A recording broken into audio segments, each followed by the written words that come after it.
अस्सलामुअलैकुम प्यारे बच्चों। अहमद अपने अब्बू के साथ ईद की शॉपिंग के लिए बाजार गया। बाजार लोगों से भरा हुआ था।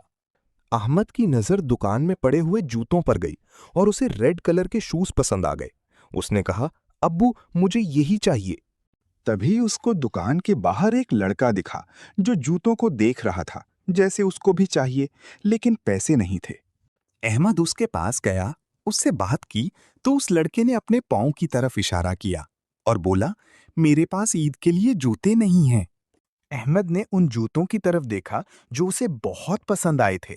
उसने कुछ देर सोचा, फिर अपने अब्बू से कहा, अब्बू ये जूते उस लड़के को ले दो, मुझे नहीं चाहिए।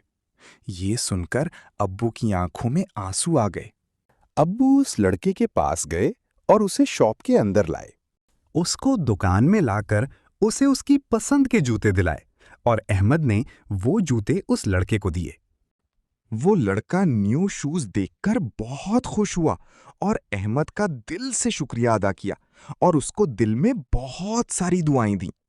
अहमद ने अपने लिए भी शूज लिए और घर वापस चल दिए। घर जाकर उसने अम्मी को बताया कि कैसे उसने एक गरीब लड़के की मदद की। अम्मी ने जब सुना तो वो बहुत खुश हुईं। याद रखो बच्चों, ईद को अच्छे से मनाओ, लेकिन इस खुशी के मौके पर अपने आसपास गरीब लोगों को भी अपनी खुशी में शामिल किया करो।